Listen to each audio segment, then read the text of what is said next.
We're going to call this game CSI Discovery. You are all my detectives this morning, and you are tasked with solving the mystery of a sudden and unexpected death. I'm sad to be the one who tells you this, but Brian has died. He was found. Brian's right there. Different Brian. He was found in the living room. And you can now ask me any questions you want about Brian's body or the house as you investigate together as a community. And I'll answer questions, and from those, you will try to crack the case. And so, Brian is dead. How and why? Johnny's got a question. Who was in the room with him? It's a great question. Actually, there was a family that was in the room with him at the time of his death. Yeah, Jane. Was there a little bit or a lot or no blood? Oh, a lot of it. No blood. No blood could be seen at the scene. Yes, Jasmine. Which Brian was it? That's a fantastic question. The Brian who is present. That Brian. Yes, Yule. Oh, what time? 4:12 p.m. Yeah. Were the family eating? No, they were watching TV at the time. Yeah. Carice. Oh, did the family have any beef with him? No, actually, the family really liked Brian, like a lot. Yeah. Tom. What did the family say happened? Well, it was an unexpected surprise. So none of them actually saw Brian die. And so they found Brian in this, unfortunate situation. Are there any suspects or motives? Suspects or motives? No real suspects. Real mystery. Nobody's quite sure what happened. Yeah, Candace. They have not done an autopsy yet, so there's nothing to be found there. Question, was he just asleep? Was Brian? No, Brian was definitely dead. Yeah, Brian was thoroughly dead. Carson. Brian has, generally, there are some who don't like Brian, but no specific enemies. Yeah. Whitney. Oh, that's an interesting question. Brian is not human. Oh, okay. Oh, in the living room. Okay, Johnny. Not a dog. Not a dog. Yeah, Rosemary. He's not a parrot. What day did he die? Wednesday. Karen. Yes. Brian is their pet. Was the pet a lizard? Not a lizard. A cat? Not a cat. What animal was Oh, there is the specific question. Brian was a goldfish. Yes. Was he overfed? Not overfed. Did he just die? Did not just die. Did not poop too much. Where in the living room was he found? On the floor. Did he dump the water out of the tank? Nope, didn't dump the water out of the tank. Did he drown? Didn't drown. Do they also have a cat? No, they don't. They don't also have a cat. Was Brian forcibly removed from the Not forcibly removed. Did Brian jump out of his Yes, Brian jumped out of his bowl and died on the floor. Congratulations. You have all solved the mystery. Wow. I hope you feel accomplished. You are. I'm proud of you. Okay, right. Here is the obvious trick to this game, behind this game, right? The moment you hear a name like Brian, which is, it's a good name, right? Good people have the name Brian, but it's a human name. And you're told that he's in the living room, which is a normal room for people. to hang out in. And the scene was set up as a crime scene. And you were set up as detectives, right? And so you were automatically primed to think about a human. Your brain instantly assumes Brian is a human, which means then the questions you ask come out of that assumption. Even when the answers are weird, right? And they don't quite make sense or work together, your brain is trying to fit all of the new details into a story that you have already been forming in your head. Psychologist Richard Beck introduced me to this game as one that apparently is often played by families on long road trips. Our family has never played this game. But there are stories, reports that this game has gone on for very long periods of time in these car rides, especially if the game facilitator can really distract the family from asking the one question that will crack the case. Right? Whitney knows the question. You heard it in the room when she asked the question, is Brian a human? And I said, no, and everybody went, ah. This game introduces us to a feature of our brains, like how our brains are wired. And psychologists call it top-down processing. And just quick description, right?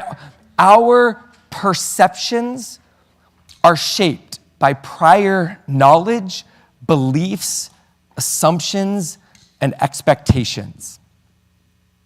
So all kinds of prior knowledge, beliefs, assumptions, and expectations made us believe that Brian was a human. And so we perceived a scene with human Brian. There's this old adage, this phrase that you'll recognize, right? Seeing is believing. But the idea is that we look at facts and details and then we arrange them in a clear and obvious way to create a conclusion. But that's actually not really the way that our brains work. Top-down processing tells us that we are much more likely to see what we already believe. That we're more likely to see what we already believe. And I want to give you a real life example of this. If you believe negative things about yourself, you are much more likely to see evidence of those things all around you. Right? So if you believe that people don't like you, that you're not a likable person, you will hear the things that people say to you as negative, even if they aren't. And you'll see the things that people do as attacks, even if they aren't. You will perceive those things as evidence that you are not liked. Right? You believe that you're not liked, and so you see a world that makes sense in light of that belief that you are not liked. And it can be hard to recognize this in ourselves, but we all have experiences where maybe you've been talking to somebody else and you say something kind to them, something encouraging to them. You say true things about another person, but they brush them off, right? Like they can't accept those things. They can't believe them, right? They dismiss your kind words as evidence, like you're offering it as evidence that they are likable.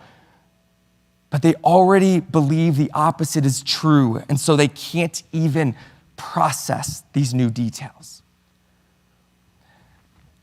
Top-down processing tells us that if we want to see differently, we usually have to believe differently.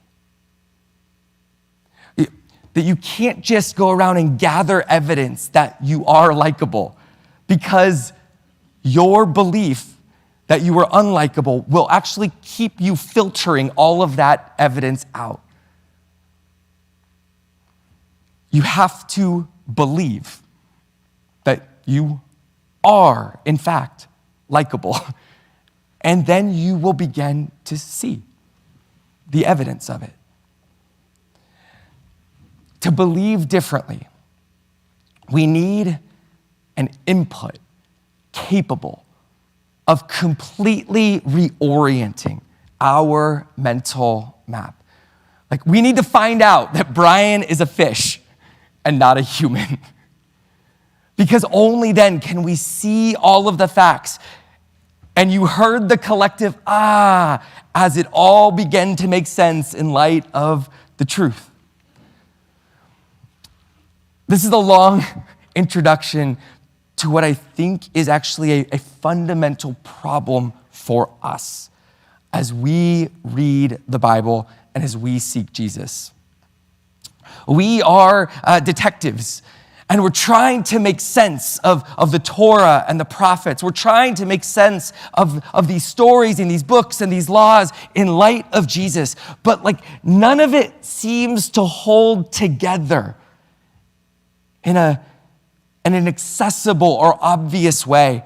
We can't quite figure out how the God who is revealed in the Hebrew Bible in books like Genesis and Judges and Ecclesiastes is the same God who we see in the person of Jesus. We see the details, and they just don't seem to add up to the same person. So I want to offer you a proposal this morning, and it's a proposal that might seem harsh, but if true, might set us free.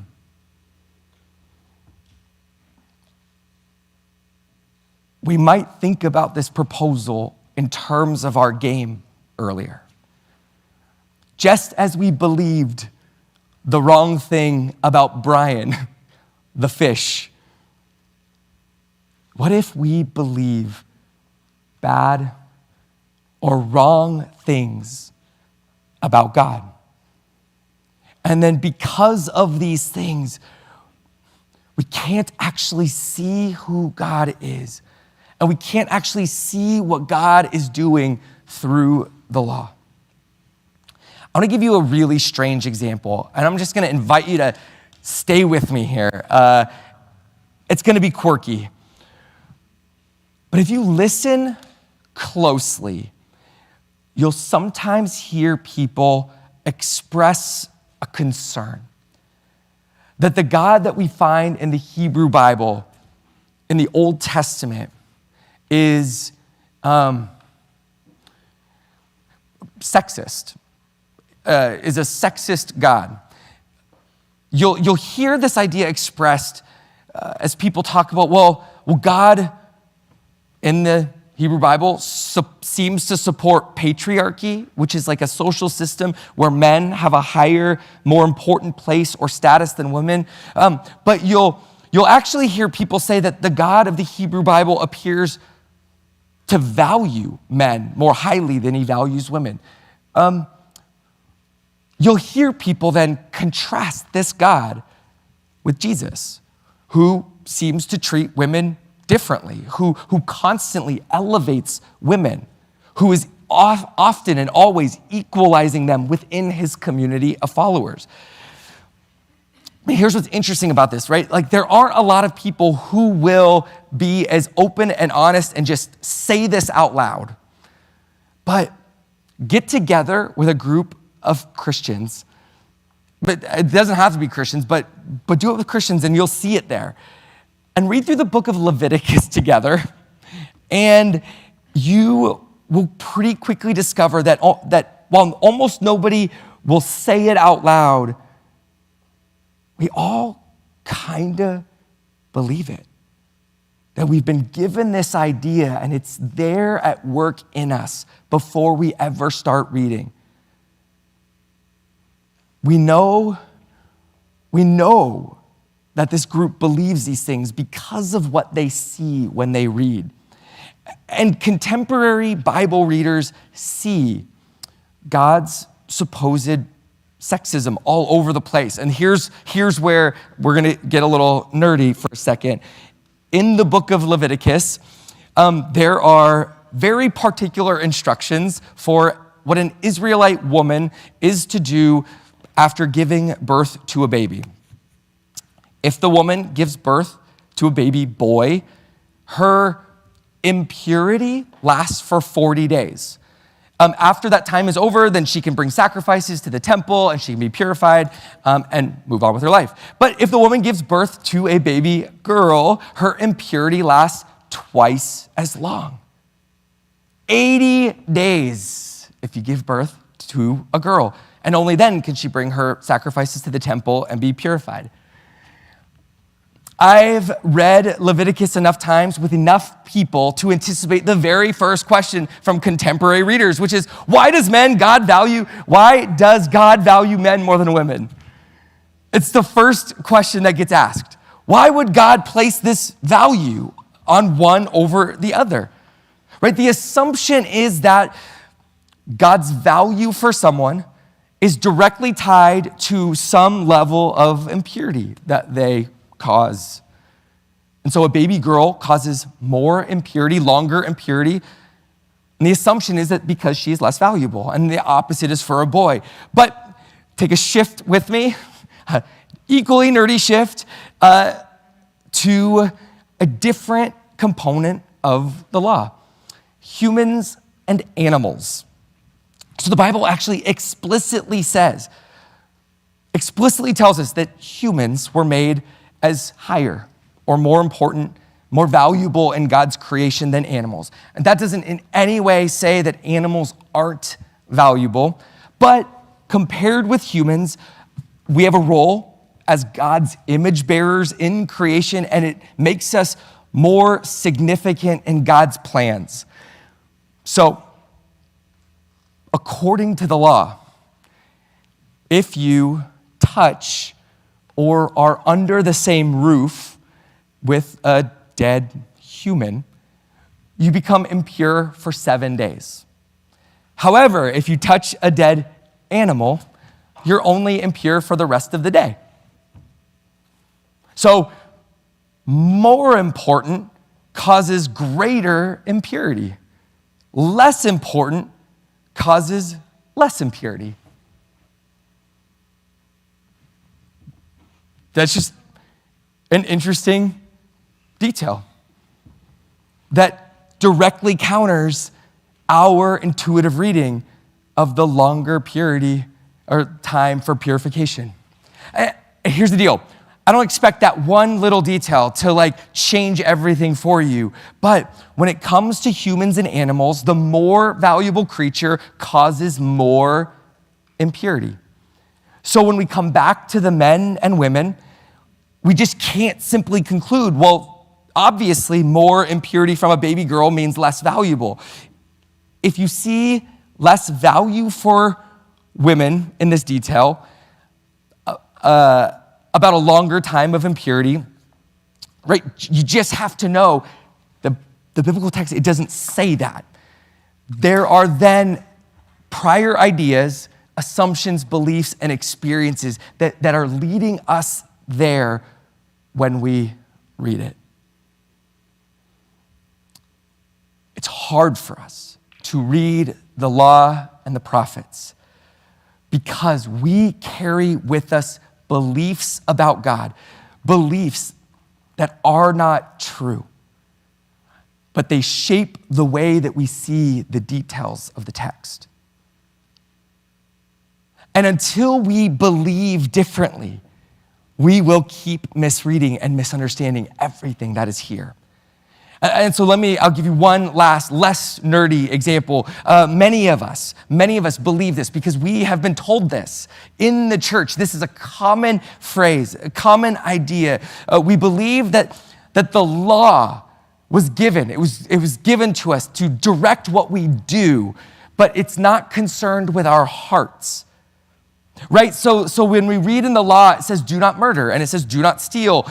But then Jesus comes along and he saves us from the law. He fulfills the law by introducing our hearts to the equation. This is a really common belief among American Christians. We often believe the law cares about the right things to do, but Jesus cares about our desire to do the right things. Right? We believe Jesus cares about the internal state of our heart, where the law, it just cares about doing the right things, even if we're just going through the motions. Two Hebrew Bible scholars, Paul Sloan and Logan Williams, have maybe one of the single best podcasts on this topic I have ever come across. It's called Jesus and the Jewish Law. And they just smash this common idea. They say it clearly. It simply isn't true that the law cares about doing the right thing and Jesus cares about having the right heart. Yes, the 10 Commandments include some things to do, right? Don't murder, don't steal. But the 10th commandment, right there in the 10 commandments, is actually directly focused on our hearts, on our internal desires and disposition. The 10th commandment, it says, do not covet, right? Don't want or desire.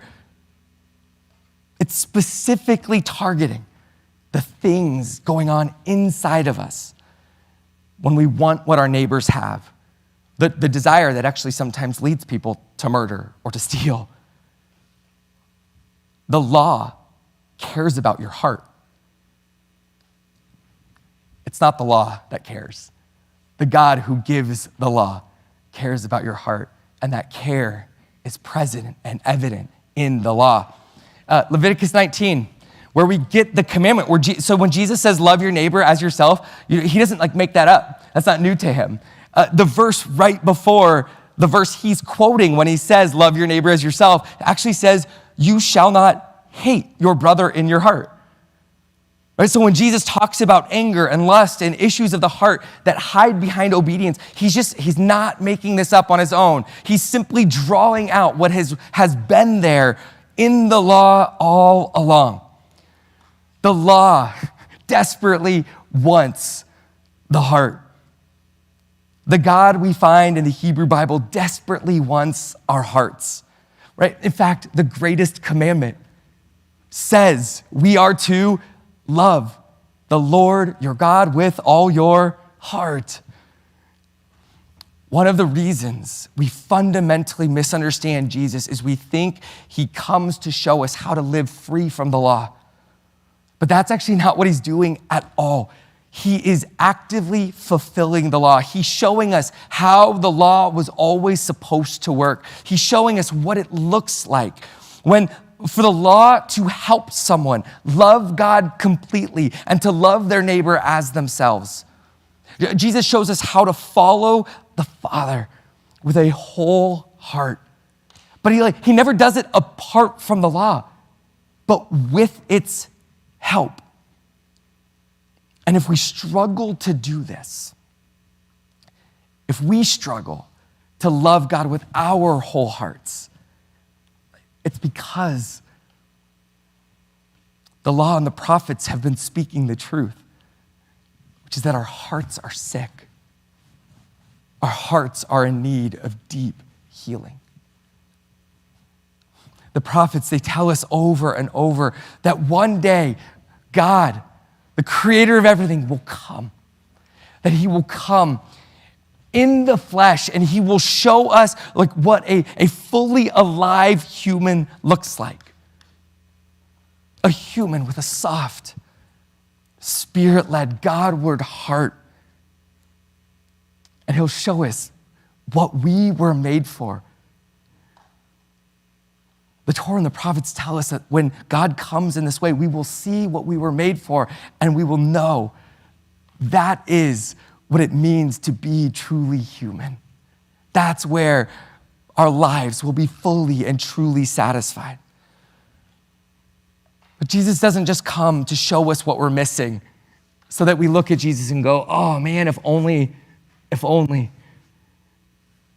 But Jesus offers to give us a heart just like his, a heart that leads him to live the Father's will in the ways that he does. None of this is new or different from what we find in the law and the prophets. And if we don't see it there, it's because we believe something wrong, misguided about who God is. And there's a number of forms this takes.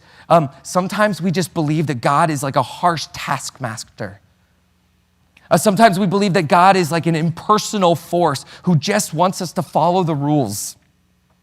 Sometimes we believe that God is a strict disciplinarian, eager to hurt us when we fall out of line. Sometimes we just believe that God is violent and angry and reactive. But none of these descriptions are who God is. We see it because that's what we already believe about God when we come to these texts.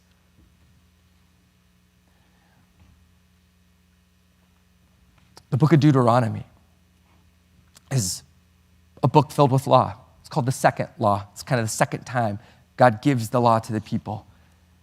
I tend to think of it as a harsh book. Most Christians think of it as a harsh book. But the single most important word, or one of the top 3 in the entire book, is the word love. But most Christian readers miss the theme of love in the book of Deuteronomy when they read it. We just don't see it because we don't believe the God of Deuteronomy is the same God of love we see in Jesus. But it's right there in front of our faces. If we can believe.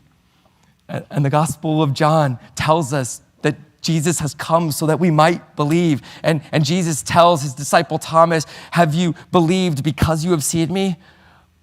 Blessed are those who have not seen and yet have believed. This all brings us to the uniqueness of this morning, Palm Sunday, the day that Jesus rode into Jerusalem as king. What kind of king do we believe Jesus is? Do we believe he is the same kind of king that the God of the Hebrew Bible always intended to be? I think we find ourselves often like the Israelites. The Israelites liked the idea that God was going to be their king. They wanted a king, but they wanted a king that was just like the kings of their neighbors. They wanted a king who showed off his power. They wanted warrior kings, kings who were absolute in their power and in their authority. Israel wanted God to be that kind of king for them. But from the beginning, God has always been a different kind of ruler. I love the video that we watched earlier. It captured it so beautifully because where other religions in the ancient world would depict their gods as mighty warriors, creating everything through power and strength and struggle, the Bible just depicts God as one who speaks. It depicts God as a gardener.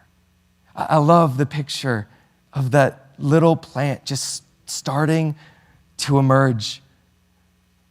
It just reminds us that God is like intimately involved in all of this stuff from the beginning, forming people with his hands in the dirt, breathing the breath of life into their nostrils. God is close and tender and gentle. And the very first picture we have of God interacting with humans after they've been made is just God walking in the garden with them. I mean, God sounds more like a servant than a mighty ruler. And when God refuses to be the kind of king that Israel demands, he shows up and he loves them in the way that they need him to. Christians today, we continue in many ways the same pattern. We are drawn to leaders who look powerful and charismatic. We want leaders who command respect, who look like rulers. But it's on this day where we remember that our God, our true God and King, he rides into Jerusalem on a humble donkey. And I don't know, pick a car, but it's a garbage car. It would be a garbage car that we would picture. not cool. I heard that. Tom referenced my car. For those who didn't hear that. That's the car that God would show up in to announce himself our King today, our ruler.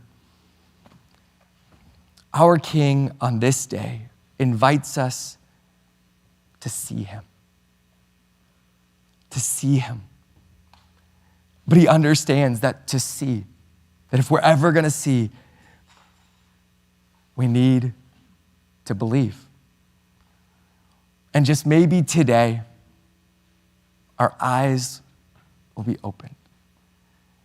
And if they are, it's not because you opened your eyes more widely or you focused a little bit more intently. The Bible tells us from the beginning to the end that our eyes being opened is a gift from God. It is a work of God. That to believe is not something you muscle up, but it's something you are open to and you let God do in you.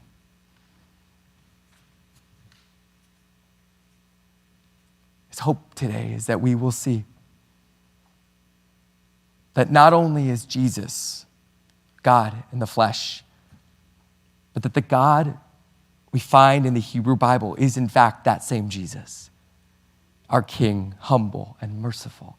And today he is inviting us to gather with him around his table. He's inviting any who are hungry to come and to be fed by him and filled and satisfied.